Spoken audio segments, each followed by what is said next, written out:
क्या था टॉपिक अपना? Single phase induction motor. कल हमने क्या पढ़ा था? Induction motor. तो कोई भी मोटर अगर वो एसी से चल रही है, एसी मतलब अल्टरनेटिंग करंट, तो उसको चलाने के लिए हमें दो फ्लक्स की जरूरत पड़ेगी।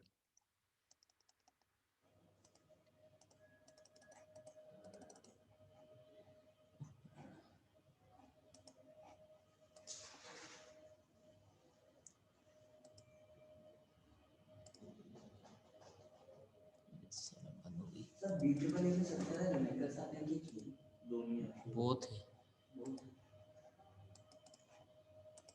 पर सर फिर सजेशन बदल जाता है सिचुएशन तो बच्चे पढ़ के चली जा रहे आ नहीं हुई तो यार 10 से कपड़ा रखना है बच्चे लपक के छुरी पकड़ चले छुरी सबसे मार्क्स किया कि 70 मार्क्स में से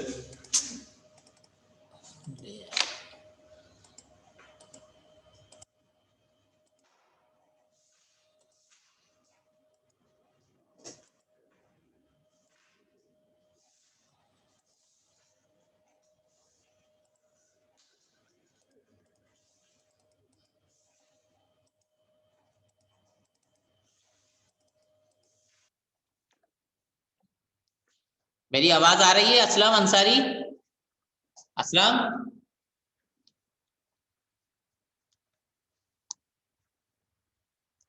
चलिए तो बात कर रहा था थ्री फेज इंडक्शन मोटर की। तो उसमें हमने दो फ्लक्स निकाले थे, एक था पाई 1, दूसरा था हमारे पास पाई 2।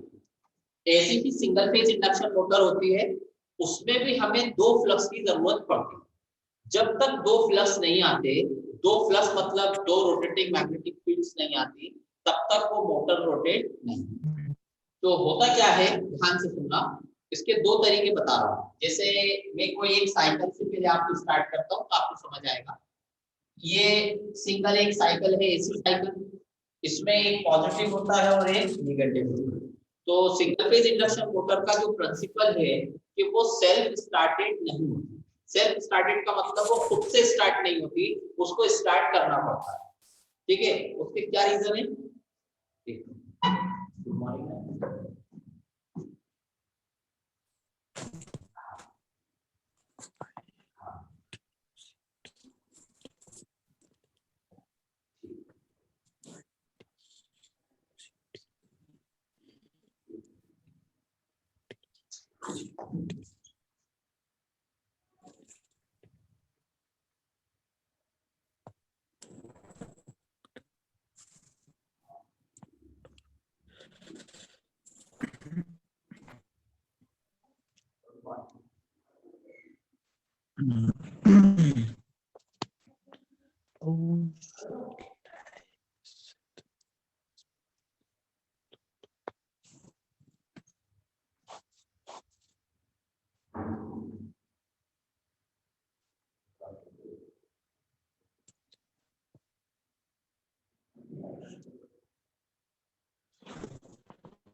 देखिए बात कर रहे थे एसी साइकिल की, तो एक है पॉजिटिव और एक है नेगेटिव। तो single phase induction motor self started नहीं होती, उसको स्टार्ट करना पड़ता है। तो होता क्यों है कि वो सेल्फ स्टार्टेड क्यों नहीं होती, पहले ये रीजन पूछता है। तो होता क्या है देखिए, जैसे ये एक साइकिल है, तो सिंगल फेज इंडक्शन मोटर में ऐसे फील्ड डेवलप होती है, डेवलप होने का मतलब बढ़ती है, बढ़ने के साथ ऐसे गई बड़ी बड़ी, फिर उसके बाद वापस जीरो हो जाए, फिर क्या होता है नेगेटिव में जाती है। तो एसी साइकिल एक्स्ट्रा बनता है तो फील्ड भी ऐसे डेवलप होती है। तो एक बार होती है पॉजिटिव और दूसरी बार होती है नेगेटिव। रिजल्टेंट क्या होता है, अगर हम रिजल्टेंट की बात करें तो एक पॉजिटिव नेगेटिव क्या होंगे, कैंसिल हो जाएंगे, आपको क्या मिलेगा, जीरो। ये तो एक तरीका ये होगा। दूसरा तरीका क्या होता है, जैसे सपोज जो कोई रोटर है, ये रोटर है, तो इस रोटर में पॉजिटिव हाफ साइकिल में रोटर इस डायरेक्शन में घूमेगा, जब नेगेटिव हाफ साइकिल होगा तो रोटर इस डायरेक्शन में घूमेगा। अब एक नाम है जिसको हम बोलते हैं इनर्शिया। इनर्शिया मतलब होता है जड़त्व। ड्यू टू इनर्शिया तो क्या होगा, ये रोटर एक बार इधर एक बार इधर, इनर्शिया के कारण ना वो इधर घूम पाता ना इधर घूम पाता, अपनी जगह पर स्थिर। तो इसका रीजन क्या है, ये तो ये चीज समझ आई कि single phase induction motor self starting नहीं होती, इसका रीजन मैंने बताया। दूसरा, जैसे suppose single phase induction motor जो होती है उसमें एक वाइंडिंग, कितनी वाइंडिंग होती है, एक। तो यहाँ से अगर मैंने करंट निकाली तो इस करंट को बोलोगे आई, इसमें जो फ्लक्स जाएगा उस फ्लक्स को अपन कहेंगे फाई या फाई वन, और अपन को चाहिए कितने फ्लक्स, दो।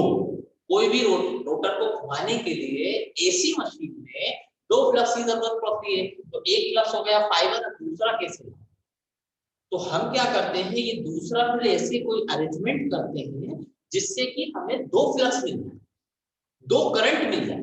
तो वो क्या करते हैं, आपस में मिलकर टॉर्क प्रोड्यूस करके रोटर को, क्लियर हो गई बात। तो पहला क्वेश्चन ये आता है कि single phase induction motor self started होती है कि नहीं होती, तो आपका आंसर होगा नहीं। Three phase induction motor self started होती है क्योंकि उसमें थ्री फेज दो फ्लक्स जनरेट हो रहा है, इसलिए वो सेल्फ स्टार्टेड होती है। लेकिन सिंगल फेज इंडक्शन मोटर कभी भी सेल्फ स्टार्टेड नहीं होती। रीजन मैंने आपको बता दिया, ड्यू टू इनर्शिया, जड़त्व, कि इस डायरेक्शन में घूमेगा कभी रोटर, फिर इस डायरेक्शन में घूमेगा, रिजल्टेंट क्या होगा, अपनी जगह पर फिक्स। एक रीजन ये है। दूसरा रीजन, उसमें एक ही बाइंडिंग होगी, एक बाइंडिंग है तो एक ही फ्लक्स होगा, एक ही करंट होगी, तो उससे रोटर क्या होगा, घूमेगा। क्लियर। अब आगे चलते हैं, यहां पर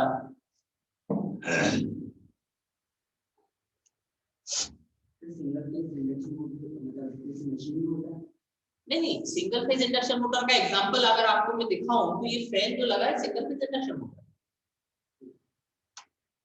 गेहूं पीसने वाली जो चक्की का एग्जांपल दिया था वो थ्री फेज इंडक्शन मोटर। घर के अंदर जो कूलर लगा है, कूलर के अंदर जो मोटर है वो सिंगल फेज इंडक्शन मोटर है। आपके पंप में जो मोटर है वो सिंगल फेज इंडक्शन मोटर है। वॉशिंग मशीन में नीचे जो व्हील घूमता है उसमें जो मोटर है वो single phase induction motor. Mixer में जो मोटर है सिंगल फेज इंडक्शन। क्लियर हो गई बात। घर के अंदर जितने भी एपरेटस लगे होते हैं वो सब सिंगल फेज इंडक्शन। गेहूं पीसने वाली मशीन, लेथ मशीन पे जो मशीन रहती है, लेथ मशीन जो रहती है उसके पास मोटर लगी रहती है, वो सब थ्री फेज। क्लियर हो गई बात। अब आगे चलो, यहाँ पर अब हमें बात ये आती है कि अगर ये मोटर स्टार्ट नहीं होती खुद से तो इसको स्टार्ट कैसे किया जाए। तो types of single phase induction motor exam में पूछा जाता है। पहला पूछेगा बेसिक प्रिंसिपल बताओ सिंगल फेज इंडक्शन मोटर का कि क्या प्रिंसिपल है। दूसरा ये पूछता है कि कितने टाइप की होती है, टाइप के नाम से भी आता है, और ये भी पूछ लेता है कि इस मोटर को स्टार्ट करने की कितनी मेथड्स है। समझ आ रही बात? मतलब दो, एक आंसर है और दो क्वेश्चन है। पहले क्या बोला मैंने, types of single phase induction motor, मतलब इंडक्शन मोटर कितने टाइप की होती है, पहला। दूसरा मैंने बोला कि इनको स्टार्ट करने के, किसको, सिंगल फेज इंडक्शन मोटर को स्टार्ट करने की कितनी मेथड्स हैं। तो चाहे टाइप बोल लो, चाहे आप स्टार्टिंग मेथड बोल लो, सब एक ही चीज। क्लियर? तो इसमें सबसे पहला आता है split phase induction motor. Split, या आज मेरे से नोट्स लेके जाओगे तो उसमें मिल जाएगा। आज स्प्लिट और कैपेसिटर बताऊंगा और कल शेडेड बताऊंगा। तो स्प्लिट फेज इंडक्शन मोटर नाम, स्प्लिट का मतलब होता है तोड़ना। जैसे सपोज ये डस्टर है, इसके बीच में से मैंने स्प्लिट कर दिया, स्प्लिट करने का मतलब क्या कर दिया, तोड़। स्प्लिट वर्ड समझ आया? फेज इंडक्शन मोटर, इसमें क्या करते हैं, split phase induction motor board पे देखना, यहां पर हम ये जो वाइंडिंग है, ये वाइंडिंग है, इसको क्या करते हैं, यहां से मतलब बीच में से तोड़, काट, ठीक। इसके दो पीस करें, एक पीस ये हो गया, क्लियर, और दूसरा पीस यहां लगा।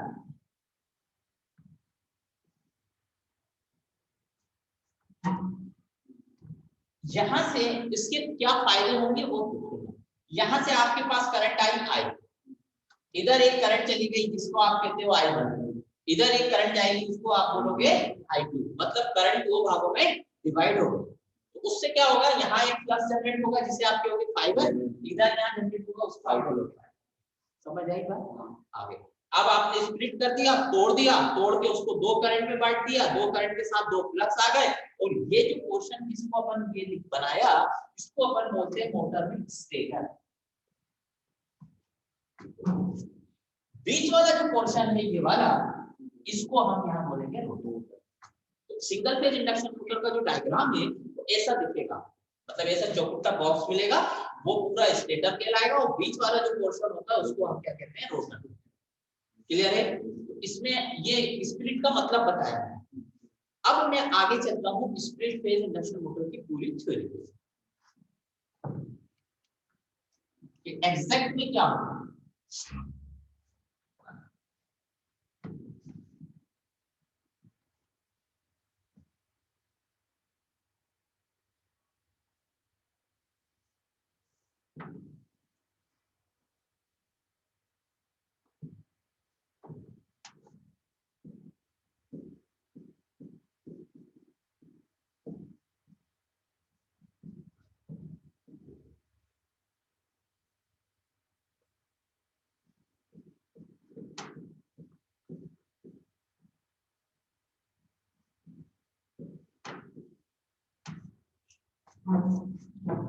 जो स्प्लिट का डायग्राम है, स्प्लिट मतलब समझ में आ गया? तो नाम याद रह जाएगा कि सिंगल फेज इंडक्शन मोटर कितने टाइप्स की होती है, तो अपन बोलेंगे 3 टाइप की होती है। तो उसमें नंबर 1 पहला मैंने बोला स्प्लिट फेज, दूसरा होता है कैपेसिटर स्टार्ट, और तीसरा होता है शेडेड पोल इंडक्शन मोटर। ये आपको तीनों बुक में मिल जाएंगे। तो अभी अपन पढ़ रहे हैं स्प्लिट फेज इंडक्शन। इसमें मैंने क्या किया देखना, इसमें यहाँ लिखा है ए और यहाँ लिखा है एम। ए का मतलब होता है ऑक्सिलरी वाइंडिंग, ए का मतलब है ऑक्सिलरी से, और एम का मतलब है मेन वाइंडिंग। ठीक, ए का मतलब ऑक्सिलरी, एम का मतलब मेन। इस ए को हम स्टार्टिंग वाइंडिंग भी कहते हैं, स्टार्टिंग वाइंडिंग। ठीक है, बताता हूँ। यहाँ पर इधर आप सप्लाई दोगे सिंगल फेज एसी सप्लाई, यहाँ से आपने सप्लाई, बीच वाला क्या है, रोटर है। यहाँ पर हमने एक स्विच लगाया, इस स्विच का नाम है सेंट्रीफ्यूगल स्विच। ठीक है, यहाँ पर जो मेन वाइंडिंग होगी उसका रेजिस्टेंस है RN, उसका रिएक्टेंस है XM, इसका रेजिस्टेंस RN, इसका रिएक्टेंस XM। ए का मतलब ऑक्सिलरी, एम का मतलब मेन। ये मैं नोट्स आप जो लोगों को क्लियर हो जाए।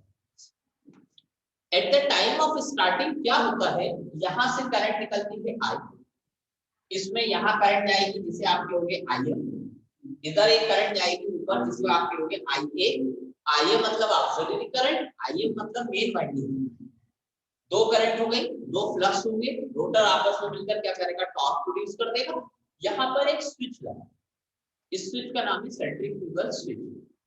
जब ये रोटर अपनी स्पीड का मतलब सपोज 1500 स्पीड आरपीएम पे उसको घूमना चाहिए, उसकी स्पीड का 70 to 80% घूमने लगता है, मतलब उसमें स्पीड पकड़ लेता है ये वाला रोटर।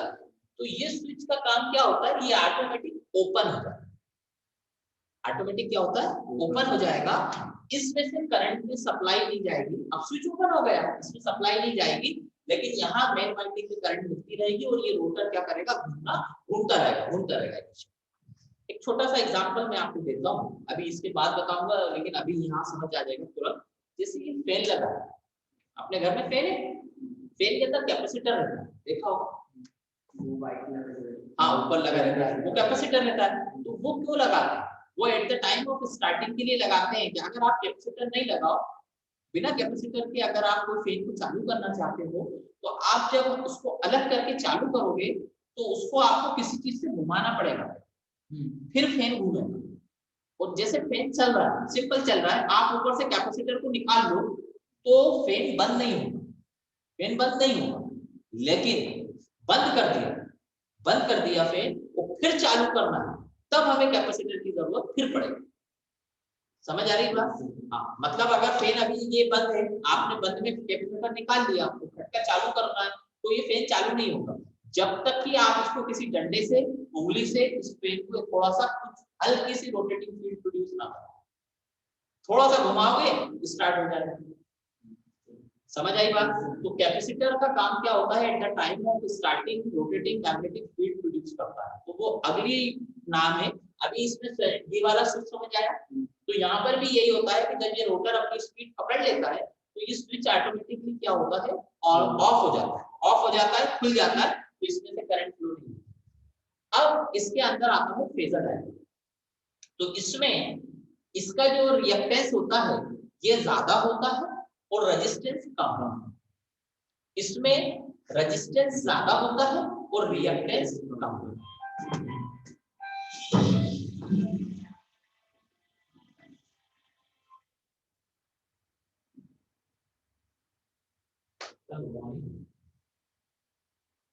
जी सर, जी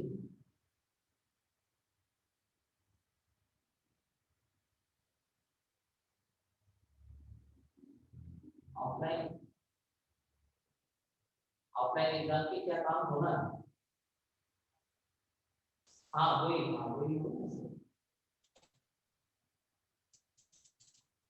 अभी फरवरी में हाँ है ना,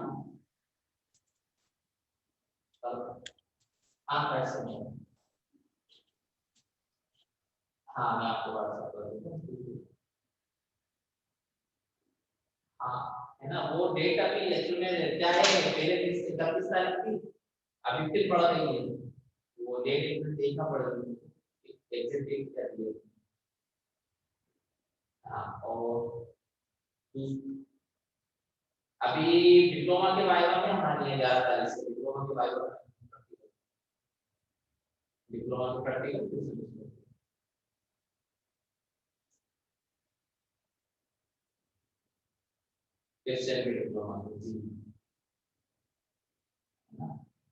11 तारीख से 11 से लेके ये मंथ की 17 तारीख।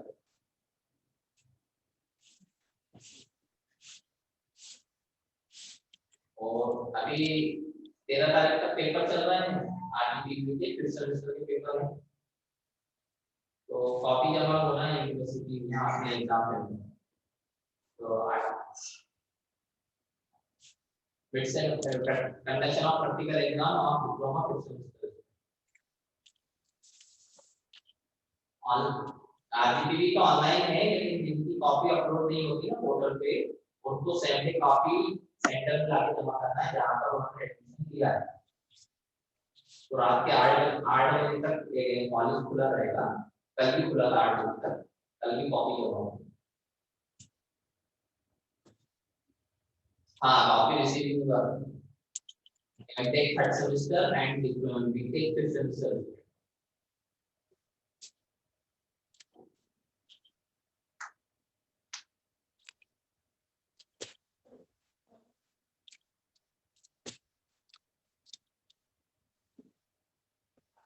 third semester and BTech fifth semester and BTech fifth semester.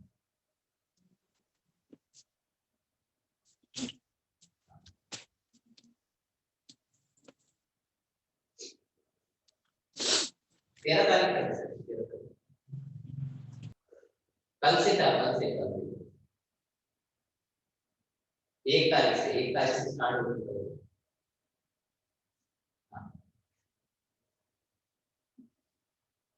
हाँ 13।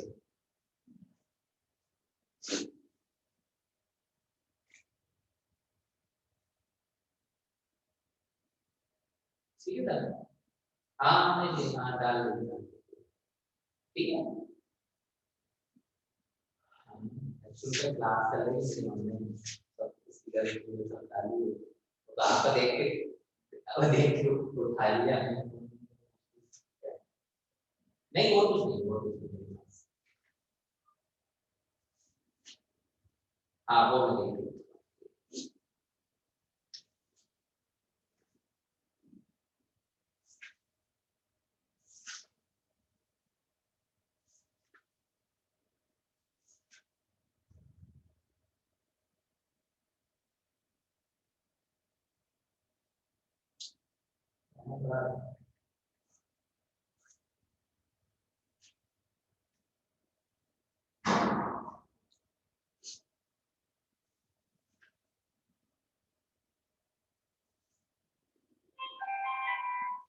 जी सर, मॉर्निंग सर।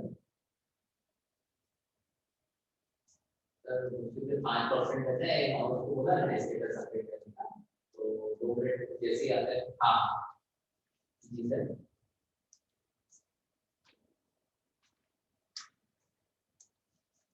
अच्छा अच्छा बिल्कुल सर, हाँ बिल्कुल सर, बिल्कुल हाँ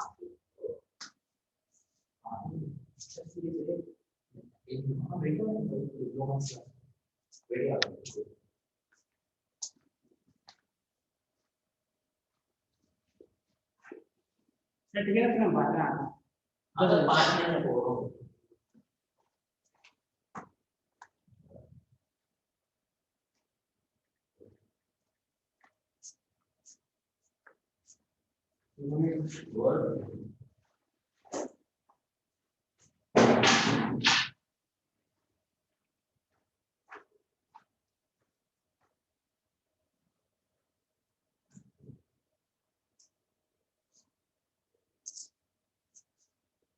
बहुत प्रेशर रहता है हमारा क्लास है, बहुत ज्यादा प्रेशर इस टाइम है। एग्जाम का टाइम चल रहा है, एग्जाम का टाइम चल रहा है,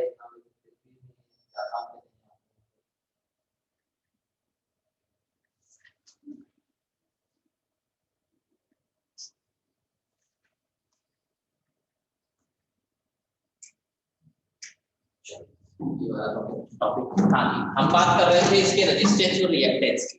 तो रेजिस्टेंस में ये रेजिस्टेंस रहता है ज्यादा, ये ज्यादा, रिएक्टेंस ज्यादा, रेजिस्टेंस कम। इसका रेजिस्टेंस ज्यादा और रिएक्टेंस कम, ठीक है। तो अपन ने पावर फैक्टर में देखा था 3 टाइप के पावर फैक्टर होता है, एक लैगिंग होता है, एक लीडिंग होता है और एक यूनिटी होता है। लीडिंग होता है कैपेसिटर, इंडक्टर में होता है लैगिंग और रेजिस्टेंस में होता है यूनिटी, ठीक है। 3 चीजें बोली, रेजिस्टेंस में यूनिटी, इंडक्टर में लैगिंग और कैपेसिटर में लीडिंग। तो यहाँ पर जैसे सपोज मैंने ये V लिया, ठीक है, ये V बनाया, V इस रेफरेंस पे रहता है, इस रेफरेंस को बोलते हैं हॉरिजॉन्टल। अब मैंने यहाँ बोला कि ये जो XM है, ये XM आपका ज्यादा है कि कम है? ज्यादा है, मतलब रेजिस्टेंस कम हो गया, मतलब इन दोनों में बड़ा कौन हो गया? इंडक्टर। XM मतलब इंडक्टर हुआ, तो ये लेग करेगा, लेग करने का मतलब पीछे रहेगा, तो ये यहाँ पर आपकी करंट आएगी, इस करंट को हम बोलेंगे आई। रीजन समझ आया ऐसा क्यों बोल रहा हूँ, क्योंकि इंडक्टर की वैल्यू क्या है, ज्यादा है। इसके अंदर मैं किसको ज्यादा बोल रहा हूँ, रेजिस्टेंस को। तो रेजिस्टेंस में जो पावर फैक्टर होता है वो यूनिटी होता है। यूनिटी का मतलब होता है जिधर वोल्टेज हो उधर ही करंट होगी। तो यहाँ पर इस जगह पर आपकी आएगी करंट, इस करंट को हम बोलते हैं आई। और ये जो एंगल होता है वो एंगल होता है अप्रॉक्स 90 डिग्री लगभग। तो ये फेजर डायग्राम आपको वहां पर बनाना, वो समझाना पड़ेगा। तो थ्योरी हम लिखेंगे कि ये मेन वाइंडिंग का रेजिस्टेंस और रिएक्टेंस है, इसमें रेजिस्टेंस कम, रिएक्टेंस ज्यादा, इसमें रेजिस्टेंस ज्यादा और इसमें रिएक्टेंस कम। और यहाँ जो स्विच लगा, इस स्विच को हम क्या कहते हैं, सेंट्रीफ्यूगल स्विच कहते हैं। इसका काम क्या है, इसका काम ये है कि जब रोटर अपनी मैक्सिमम स्पीड का 70% अचीव कर लेता है, उस टाइम ये स्विच क्या होता है, ऑटोमेटिक ऑफ हो जाता है या ओपन, जैसे ओपन मतलब खुल जाता है। और फिर सप्लाई इसमें से मिलती रहती है, खाली मेन वाइंडिंग से। जैसा कि मैंने कैपेसिटर का बताया, at the time of starting आपको क्या करना पड़ता है, कैपेसिटर लगाना पड़ता है। तो ये जो मोटर बताई इसको मैंने बोला split phase induction motor. Diagram समझ आ गया।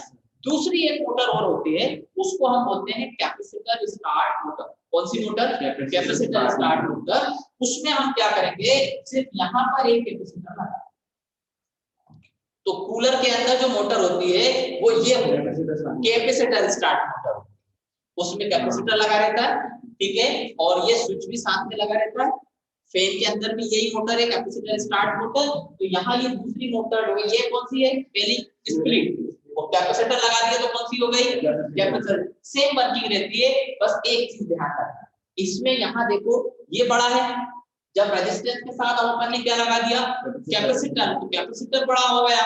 तो कैपेसिटर के केस में देखना, ध्यान से सुनना, ये तो आईए यहाँ लिखा है अपन ने, ये आईए यहाँ नहीं होता, ये ऊपर बनता है। क्यों बनता है, क्योंकि ये कैपेसिटर के कारण कैसी होगी, करंट लीडिंग। लीडिंग का मतलब होता है आगे।